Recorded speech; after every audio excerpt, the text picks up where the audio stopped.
Bom dia, pessoal. Depois do Baba, Bahia 1, Corinthians 1, abertura do Brasileirão, Bahia com força máxima, Corinthians com time quase reserva.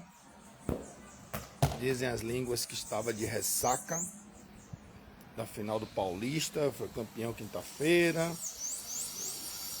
Quando se fala ressaca, não necessariamente está implicada a ingestão de bebida alcoólica, embora seja pejorativamente associado. Mas, vamos lá.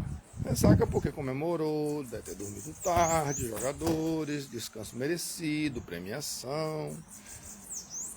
Mas enfim, o Bahia desde quarta-feira, do jogo do Ceará, que botou um time, digamos assim, alternativo, depois foi ajustando e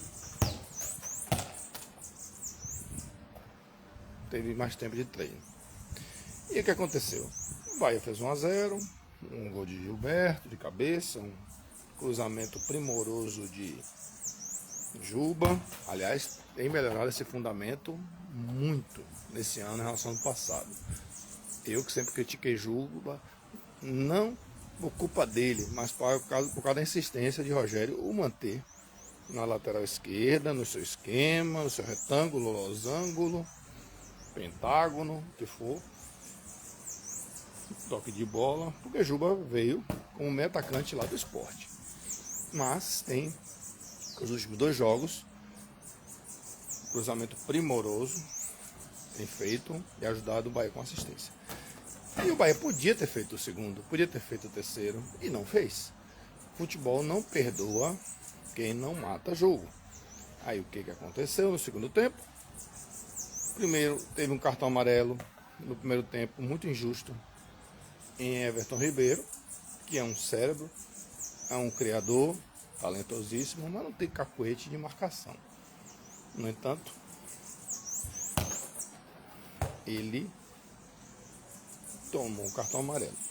Quando chegou no segundo tempo, um lance de que já estava tendo uma cobertura em cima do jogador do Corinthians, Everton Ribeiro vem e faz uma nova falta por trás. Ele já caiu no chão sabendo que ia tomar o segundo amarelo. E aí, não teve outro. Vermelho, depois do segundo amarelo. E o Bahia não conseguiu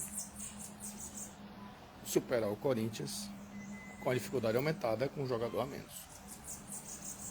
E o 1-1 acabou sendo um resultado dito normal. As duas equipes aí que estavam recentemente na pré-Libertadores. Aí, ó, lembrei aqui do The Strongest. Vamos lá, The Strongest, ó.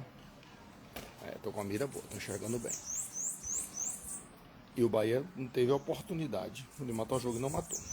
Resultado normal para 38 rodadas, estreia jogo grande, clubes grandes, deve despeito. Mas se o Corinthians tivesse jogado com o time principal, força máxima, teria ganho do Bahia de novo? Ninguém sabe.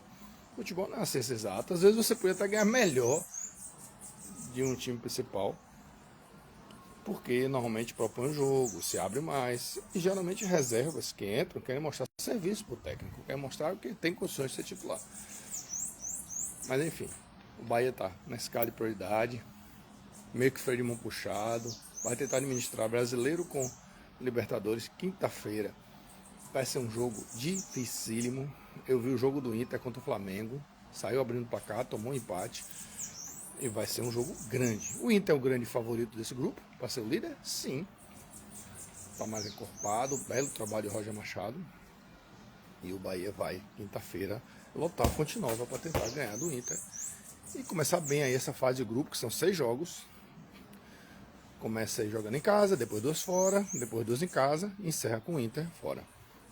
Então, Libertadores é prioridade, mas não pode abrir mão do brasileiro. Olha, recentemente aí nós vimos o Fortaleza priorizar a Libertadores, ficou no Z. Quando foi eliminado, deu uma arrancada e superou. Mas não pode ser assim, né, Bahia? Mas acho que essas oportunidades aí, desses jogos, mostram para corrigir deficiências. Ronaldo não teve culpa no gol, surpresa, sai como titular. Marcos Felipe deve ser o titular contra o Inter. Ou não, já fiquei até na dúvida agora. E a polêmica do jogo foi, no final, quando num erro tático, acho que no fim O Canu não conseguiu disputar a bola de cabeça com um jogador que é reserva do Corinthians, fez gol de cabeça, quase que de peixinho. Mas a conversa pública, digamos assim, de uma liderança, um coaching, como assim eu acredito que o Rogério seja, com o Eric, acho que expõe desnecessariamente um pouco de exibicionismo do jogador publicamente. Ele fez isso no ano passado, mas só que com um tom mais agressivo, gestos, a linguagem não verbal, a linguagem corporal, ela pesa muito. Contra o São Paulo, e ficou parecendo que estava dando uma bronca no meio de campo para todo mundo ver. Isso é um tipo de assédio. Então vamos ter cuidado, Rogério, que isso aí é assédio moral. No meio esportivo também pode ser enquadrado. No caso de Eric, nitidamente ele faz gestos de mostrando como deveria ser e não foi.